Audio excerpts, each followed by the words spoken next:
Samsung's Galaxy Fold. This video is a little bit different than what I normally do, but I've been waiting for this phone for a long time and it intrigued me. So yeah, we're going to talk about it.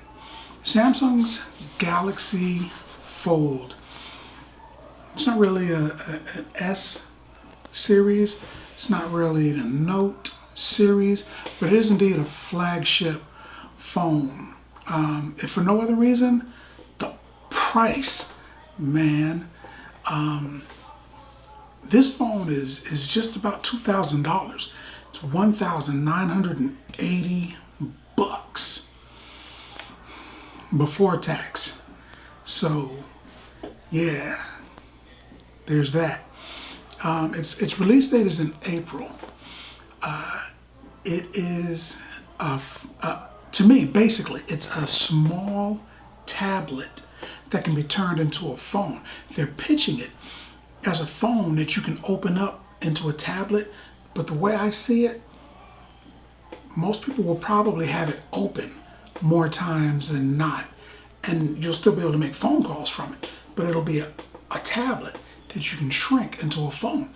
And to be honest, when it's closed, it's only a 4.6 screen, but the actual real estate of the phone itself, the actual part that you can use, is even smaller. So it's a teeny tiny phone compared to things in today's market. And the icons that you would use to get certain things, Facebook or whatever, you can use them when it's open.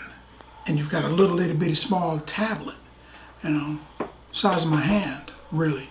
And that's a big phone. That would be a 7.3 inch. It expands to that, which is smaller than like the iPad mini, but it's more powerful than most of the tablets out there. It's going to have an Infinity Flex display. It also has an option where if you're looking at something, if you're opening an app and it's closed, when you open it, it will still allow that app to run. You don't have to reboot it. That app will still continue to go. It's 512 gigabyte storage. It does not have an external storage. You can't put an SD card in there, That 512 is it. You're probably never going to use all of that space, but that's all that there is. You can't take the card out and put another one in. Most people, once you stick a card in there, you're probably not taking it out anyway, but you don't have that option. It's an iPhone in that sense. As to what the memory that you get, that's it. But it also has 12 gigs of RAM. Monstrous. That's a lot of power. You can do a lot of stuff.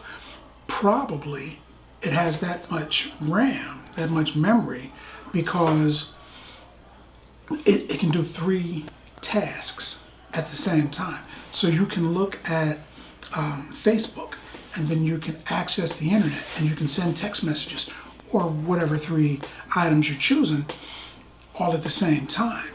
That's kind of cool. I'd probably never do that either, but having the option is kind of cool.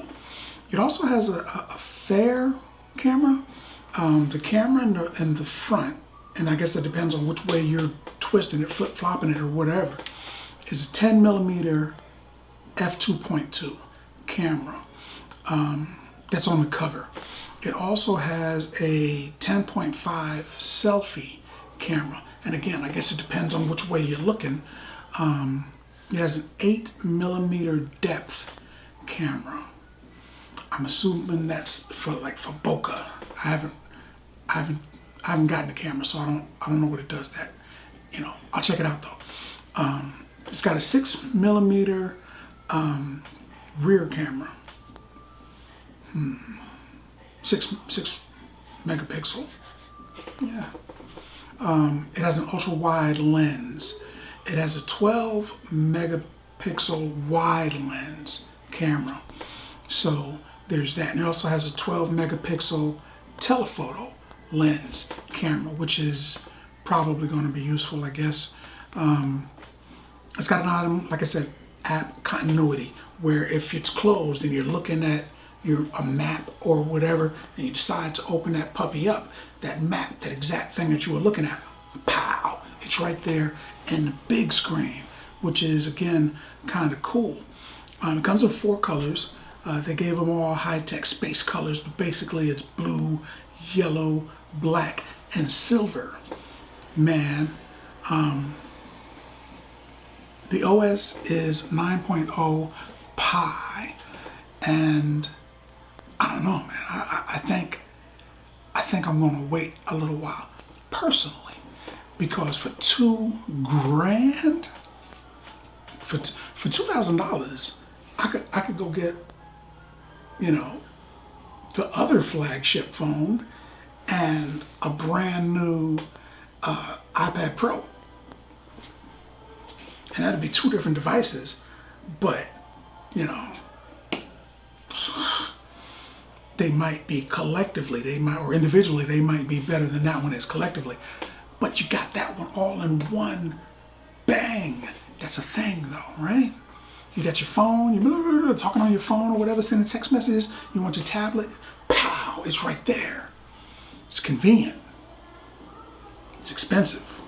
So for me, I'm thinking, do I get 2 top of the line items? And I've got those items already, but, you know, honestly, I got those items already. I already got an iPad Pro and the other flagship cell phone. So I'm thinking, you know, do I really need to get that? Spend $2,000 basically for a different version of something I already got? Probably. I probably will, man, because that's me. I like the tech. I like pushing buttons, man. I'm a geek. I mean, I do YouTube videos, man. So yeah, I'm a geek. I love that stuff. So I'll probably do it. Taking me right into an episode of Star Trek as far as I'm concerned. You know, those are those communicators, man. I dig that. I dig it. So I probably will end up getting that anyway. But that's me. What about you? Let's talk about it in the comments. Have you seen it yet? What do you think about it? Is it worth the money? Are you going to wait a few months until the price goes down? Let's talk about it. And if you like the video, if you like the content, subscribe. And then like.